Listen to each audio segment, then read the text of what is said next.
We're going to look today at volume of a cylinder. But before we get to that, we're going to look first at volume of a prism. So a prism, down below we have two examples and we can sketch some more. We are looking for a shape that has two congruent bases.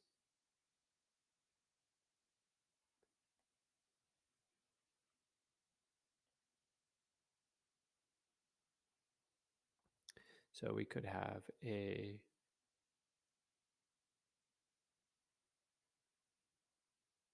box, a rectangular prism.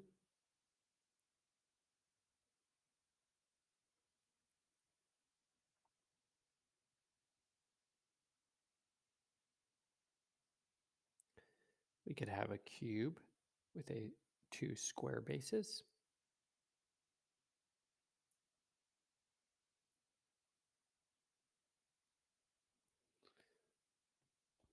And we could have a triangular prism where we have two triangles, or a trapezoidal prism with two trapezoids.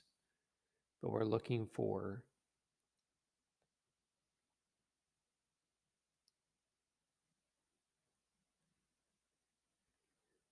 going to be hard to kind of shade these, but two bases that are the same shape or copies, they're congruent.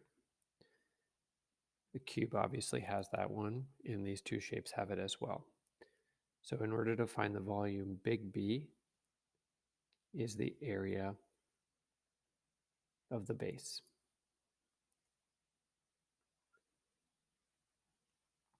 Little h is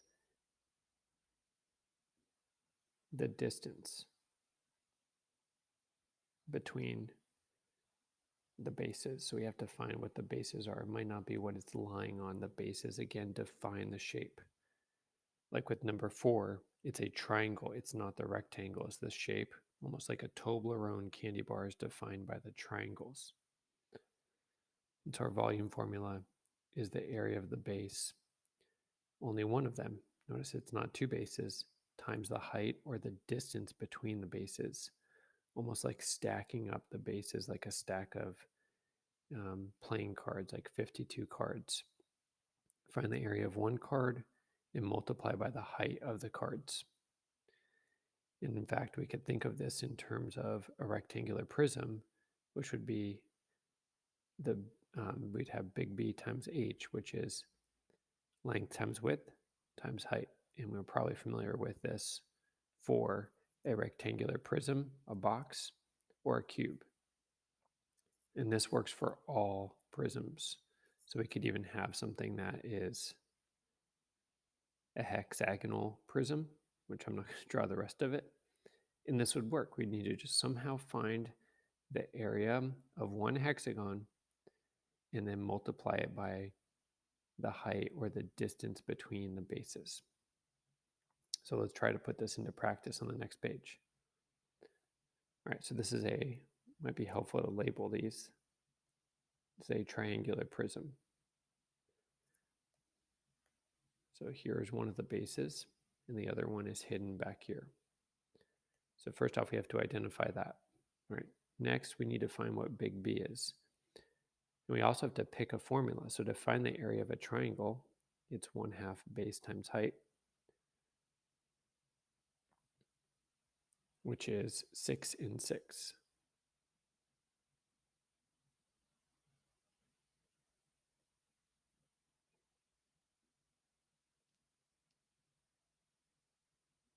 So we have 18 millimeters squared. Notice I'm showing the formula, I'm showing the numbers plugged in, and then we can use a calculator or do a little bit by hand and get to our answer. We should have about 3 lines of work for most of this section in this module. All right, now we need to find the height, which is the distance between the bases. So we're going to do volume equals big B times H, which is 18 times 8,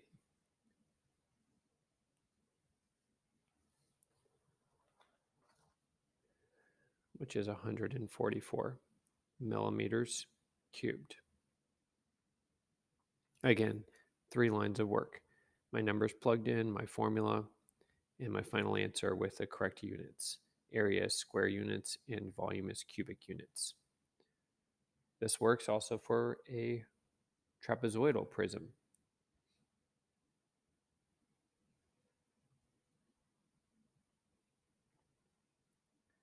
All right, there's a lot more numbers though.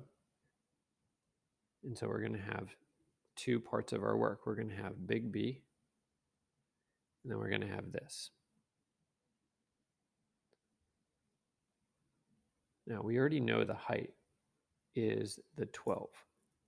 And the way that we know that is that's the distance between these two trapezoids. There's another good one where you can probably kind of shade this.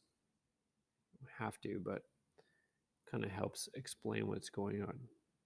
There we go. All right, so the trapezoid defines this. These rectangles don't. Sure, it's lying on a rectangle, but that's not the base. It's the trapezoid. All right, so we need to find, most of our work is going to be finding the area of the base. In a trapezoid, there's a formula of 1/2 b1 plus b2 times height. I don't need you to memorize this. I'd give this one to you. Give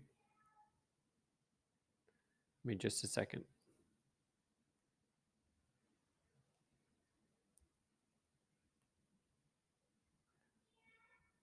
One second.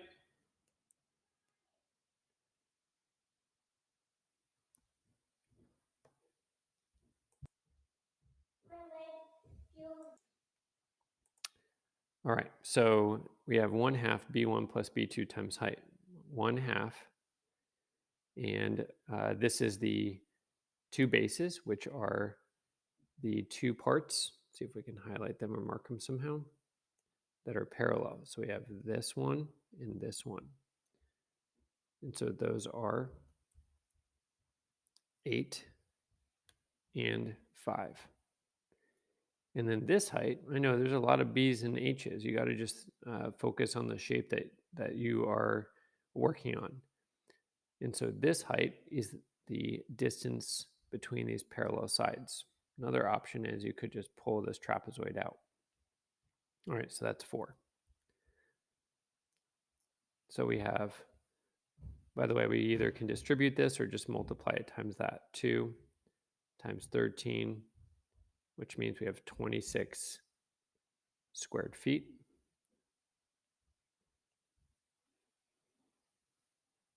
And that means we have 312 cubic feet for the volume of this trapezoidal prism.